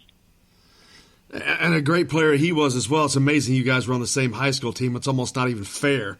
I mean, you had two incredible players there. Right. And you finish your high school career and then you go on to Indiana. What was back then? What was the draw to Indiana? Was it the former coach that had moved over there? Was Indiana? They had won a couple national championships at that time, but I think the last one was in the 50s. What was the draw to IU at that time? Well, I mean, I had always loved Indiana basketball. I loved watching them play. I loved the way they played, how they ran up and down, and all the great players and great shooters they had over the years. And I was honored that they went and recruited me really, really hard. Lou Watson, who was the coach back then. And so it was good. Now, freshmen couldn't play back then, so I spent a year just kind of, playing intramural ball and that kind of thing. But it was an enjoyable deal because my dad, who got killed in a construction accident right after my last Indiana-Kentucky game was played in the high school All-Star game. My dad fell from a building and was killed. So I wanted to stay close to home, especially because my mom and, I was worried about her. And so it really worked out well. And you go to Indiana, and because freshmen weren't eligible, the sophomore year you get to play, and of course you light it up, average 30 points a game, all Big Ten, all American, all world for that matter. But that's the only season you get to play at Indiana, and I'm assuming a lot of that was because of the passing of your father. Yeah. I mean, we were very poor, didn't have anything. My mother and father was from the South, and my dad was a laborer and worked in a factory at night. He worked 2 jobs. And so it was just a way to kind of help my mother out of her situation. I didn't want to see her have to suffer anymore. My dad had bought his first house, and there was a lot of obligations that she was under that put a lot of pressure on her. So, it was a quick way for me to kind of help put her in a position where she was not only comfortable but stress. When the stress wasn't there as much, so and I was able to do that. And the house I bought her, she still lives in that house today. And every time I go there, it makes me so proud to know that she's still in that little house and she still loves it.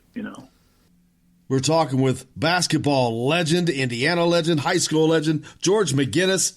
So fortunate. We'll be back with more George McGinnis here on Indiana Sports Beat right after this from the Golf Club at Eagle Point Studios. Left to right, up and inside out right. Good love fight for every day. Jump in the mud.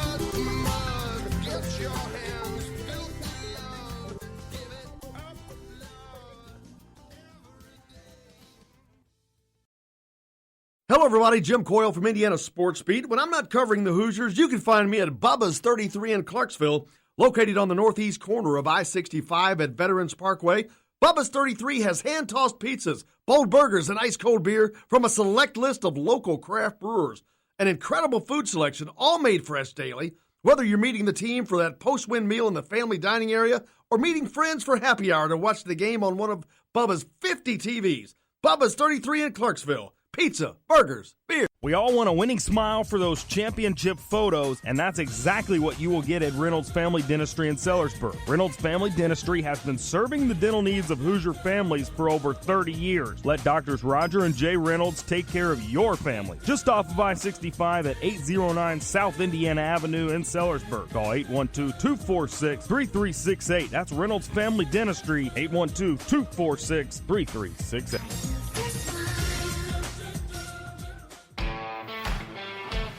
Now that warm weather has arrived, it's time to hit the links, and there's no better place than the golf club at Eagle Point in Bloomington.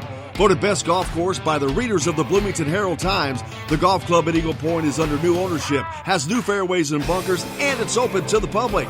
When the round's over, there's cold beer and a full menu at the Eagle Point Pub and Bistro. Call 812-824-1100 to make a tee time. That's 812-824-1100. The golf club at Eagle Point in Bloomington. This is AJ Moye. This is Dan Dockett. Hey, this is Michael Lord, former Indiana basketball player. This is Indiana football coach Tom Allen. This is Jim Coyle with the Indiana Sports Beat. You can always like and follow us on Facebook. Always follow the show rebroadcast on iTunes, Google Play, iHeartRadio, Spotify. TheDailyHoosier.com is a great place to sign up for each and every day. Or, of course, on 97.7 The Ref in Evansville. For the best recycling and waste removal service, turn to the area's leader, Sweetland Waste Removal and Recycling, a homegrown company serving southern Indiana since 1995. Sweetland Waste Removal and Recycling serves Floyd, Clark, Harrison, and Washington counties. For excellent service and peace of mind, call Sweetland Waste Removal and Recycling today at 812-944-5642. That's 812-944-5642. Keep life sweet with Sweetland Waste Removal and Recycling. All across the country, people are coming together to speed up what we can learn about health. The All of Us Research Program is calling on 1 million people to join us as we try to change the future of health. For your family, for future generations, for all of us. Visit joinallofus.org and find out how you can become 1 in a million. All right, crew, let's get her dug.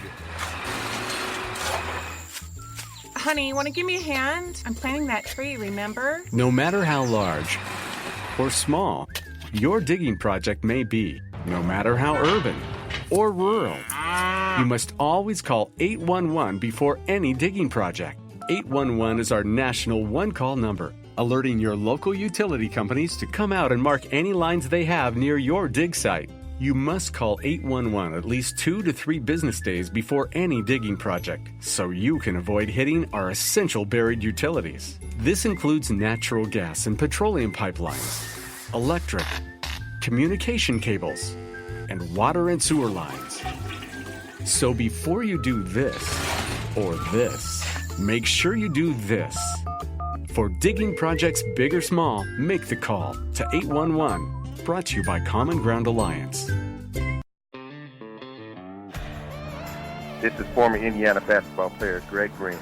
Keep up with the Hoosiers on Indiana Sports Beat with Jim Coyle. Today's guest is brought to you by Bubba's 33 in Clarksville, with hand-tossed pizzas, bold burgers, and ice-cold beer. Pizza, burgers, beer. Bubba's 33 in Clarksville.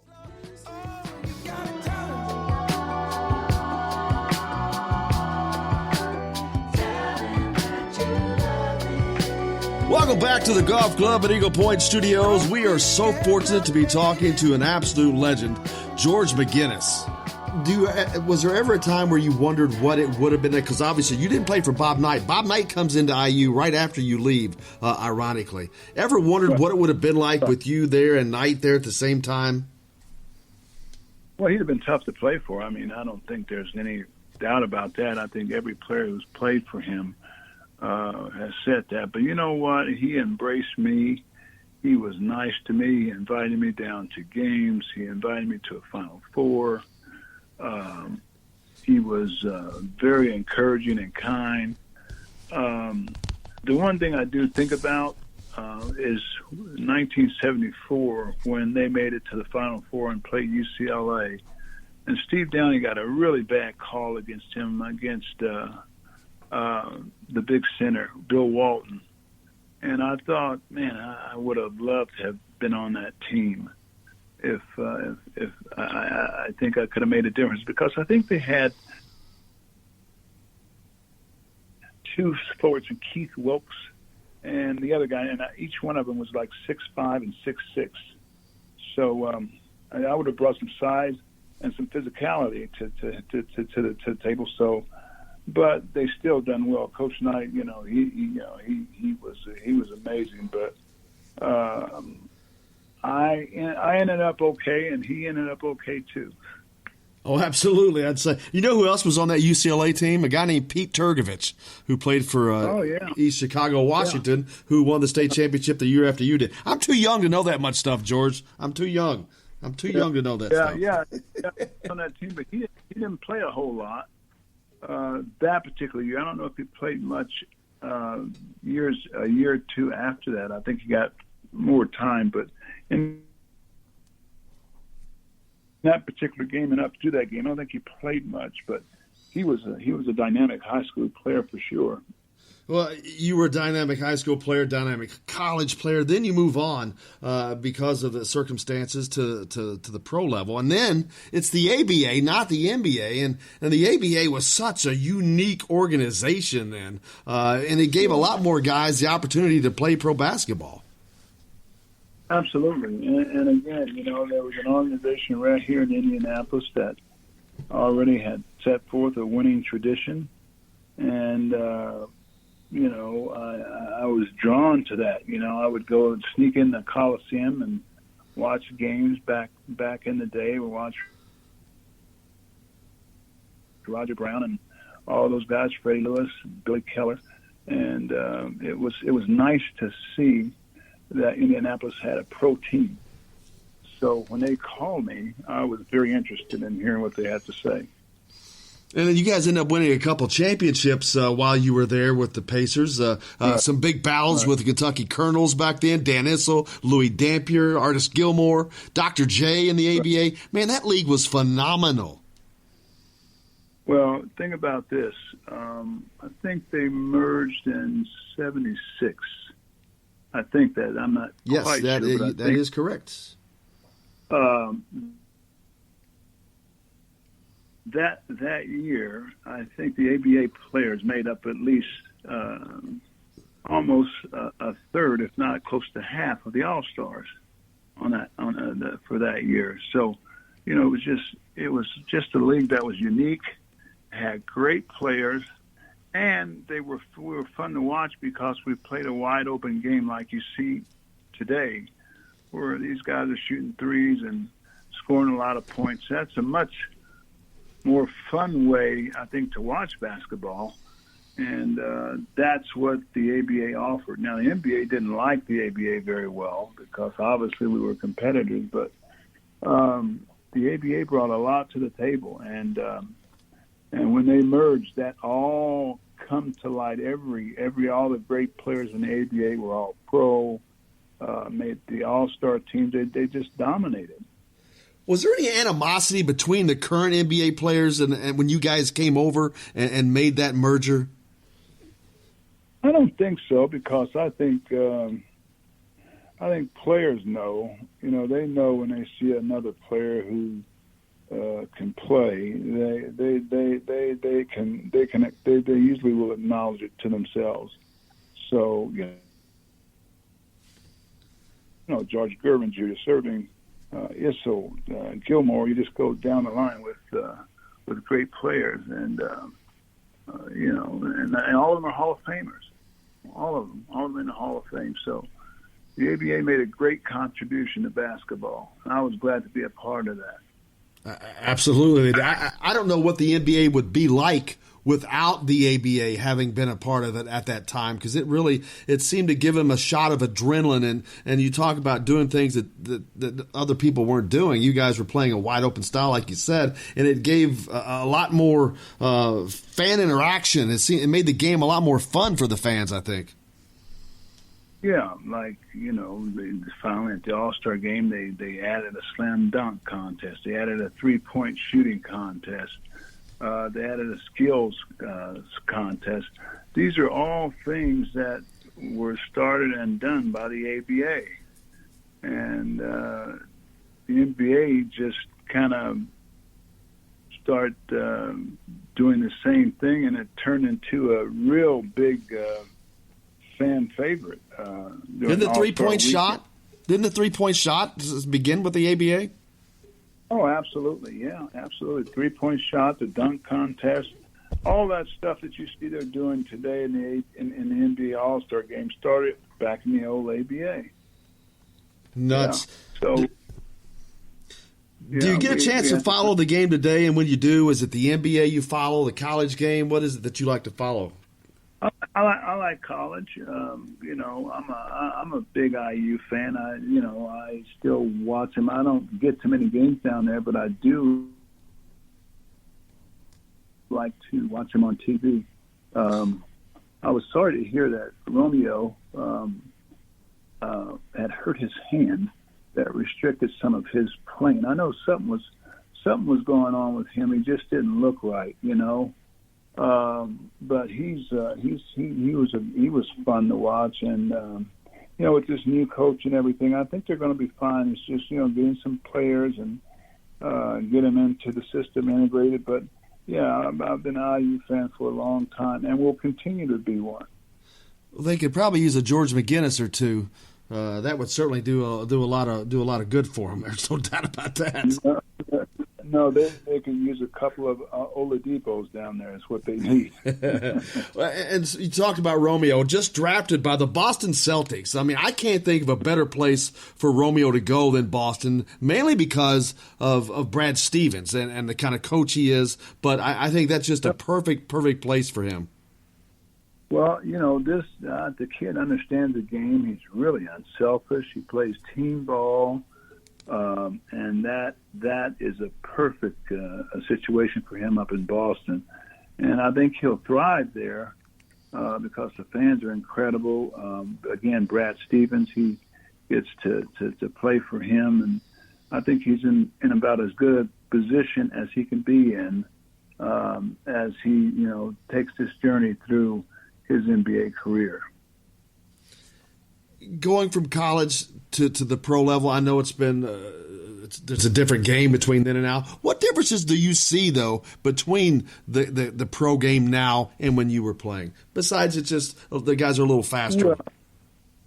Well, they're just better athletes, much better condition, much they're just twice the athletes that we were. The NBA it's a full-time league, what we call, we would take off in the summer. As a matter of fact, when I was with the Pacers in 1972, there were 4 guys on our team that had summer jobs. So it was, you didn't make a ton of money. Some of the guys didn't. So you had to work and supplement your salary. But now with the guys making the kind of money they're making, they're able to, have trainers and nutritionists and things like that. So they stay in shape year round, and they almost have to stay competitive because there's always young guns coming into the league looking to, make a reputation. The kid from North Carolina, from Duke, Zion, he's amazing. It'll be interesting to see how he does in the NBA, but he's an incredible talent. George, you talk about having to work a second job back then. The money was not what it is today, obviously. Leaps and bound differences. on the college level, there's talk now of ways of trying to pay players. Either in California is possibly about to pass a law that will allow them to profit from their own likeness, their own name, which I don't see a problem with. But the NCAA has said, no, you can't do that. But what are your feelings on that as a college athlete with today, the way the game has changed and the money that is made now? Well, I think something definitely needs to be done. You get a lot of kids who are playing basketball. I know that a lot of them come from backgrounds where economically they come from a tough situation. Mother and father are struggling, and they can't afford to even come to a game. If they live in another state, they can't afford a ticket. So that to me is something wrong with that. When I played, there were nights, there was no training tables and all that stuff that they have now. There were nights I went to bed, I was hungry, and it didn't happen often, but it happened a few times because I remember them. I always know when I'm hungry. But there should be some mechanism in place where you can give these kids a few $100s a month or whatever, and they can, like a stipend, and they can go out and do whatever they want with it, go eat or go to a movie or do whatever, and then be able to fly the parents into games to see them. I'm all for that, but I don't think kids should be getting rich in college. College is an experience. My dog is going crazy. That's all right. I'm sorry. It's George McGinnis' dog. He can do whatever he wants. Yeah. But that's kind of the way I feel about it. I do think that they should be getting something. Well, Mr. McGinnis, I cannot thank you enough. I so appreciate the opportunity to get to talk to you. One of the, not the greatest ball player in the history of the state of Indiana, the most decorated, no doubt. But thank you so much for your time. I look forward to hopefully doing this again. Maybe when the college season rolls around, we can talk a little college hoops. Yep. You bet. You just call me anytime. Thanks so much. Wow, George McGinnis, again, an Indiana legend, heck, just a basketball legend, period. So fortunate, so lucky, and so honored to have the opportunity to talk to Mr. McGinnis today. But that's going to wrap it up for us today. We appreciate you joining us. We'll be back with more Indiana Sports Beat tomorrow, of course, coming to you from the Golf Club at Eagle Point Studios. I'm Jim Coyle, and I will see you on the radio.